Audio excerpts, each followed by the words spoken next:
घरों की किचन में रखी बढ़नी, जिसमें घरों की अन्नपूर्णाएं अक्सर घर खर्च से पैसे बचाकर और छुपाकर रखती हैं, वो पैसा जूं का तूं बना रहता है।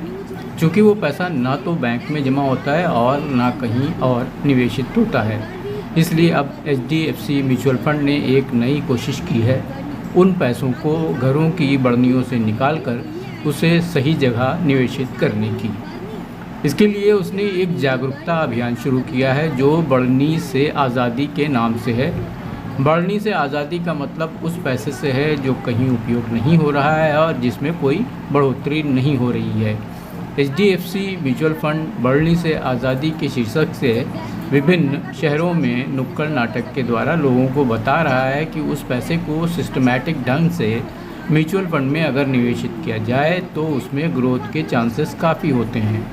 इसी कड़ी में 12 अक्टूबर को लखनऊ चिड़ियाघर के सामने भी नुक्कड़ नाटक का आयोजन कर जू में आने वाले लोगों को इस अभियान के बारे में जानकारी दी गई और म्यूचुअल फंड के बारे में बताया गया।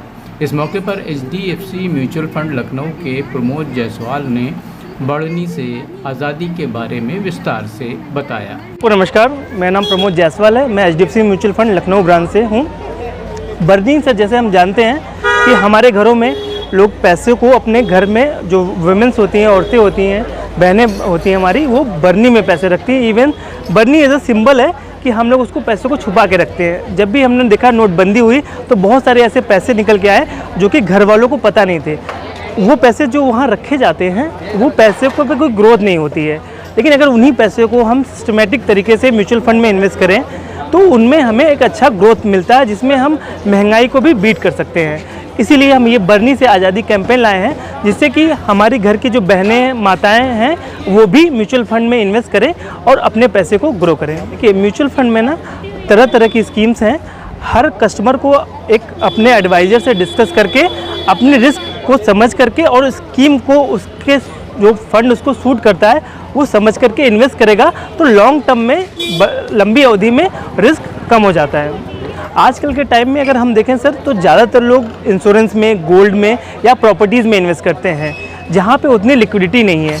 म्यूचुअल फंड में इन्वेस्ट करने का एक बहुत अच्छा ऑप्शन है कि हमारे यहाँ आपको ट्रांसपेरेंसी रहती है, डेली आपको NAV जो उसकी वैल्यू डेली पता चलती है और आप कभी भी अपने रिक्वायरमेंट के हिसाब से अपने फ़ंड को विड्रॉल कर सकते हैं। तो ये 3-4 बेनिफिट हैं जो आपको और एसेट क्लास में नहीं मिलती है। नमस्कार, मैं नंदा आर्टिस्ट ग्रुप का दल नेता संजू गौड़ और हम तकरीबन आज हमारा तीसरा दिन है। लखनऊ के अलग अलग क्षेत्रों में हमने ऐसे ही नाटक के ज़रिए लोगों को अवेयर कर रहे हैं कैसे वो लोग बढ़नी से आज़ादी पाएंगे। और हमारे साथ हमारे तमाम कलाकार, मैं सभी कलाकारों को कहूँगा कि आप लोग प्लीज़ एक बार आ जाइए आप सब लोग। ये सभी कलाकार बिल्कुल मेहनत कर 3 दिन से लोगों ने काफ़ी एफर्ट किया और पूरी एनर्जी हाई रखी अपनी। तो मैं एक बार सबको थैंक यू बोलूँगा कि आप लोगों ने बहुत अच्छा इस इनिशिएट में पार्ट बन के बहुत गौरवान्वित किया है। हमारी उम्मीद से बहुत अच्छा रिस्पांस मिला है। लोग सामने से आ रहे हैं और जो मैम ने हमारे यहाँ पे जो हमारी एंकर हैं उन्होंने जितने अच्छे तरीके से इंटरेक्ट किया पूरा सेशन, वो हमारी उम्मीद से बहुत अच्छा रहा। बहुत लोगों का सपोर्ट रहा। कोई बंदा मतलब कितने पैसों से कम कितने पैसों से SIP की शुरुआत? सर 100 रुपये, मिनिमम 100 रुपये से भी कोई भी आदमी निवेश कर सकता है। HDFC का हमारा मिशन है wealth creator for every Indian, मतलब हर भारतीय के लिए वेल्थ क्रिएट करना, ये हमारा मिशन है।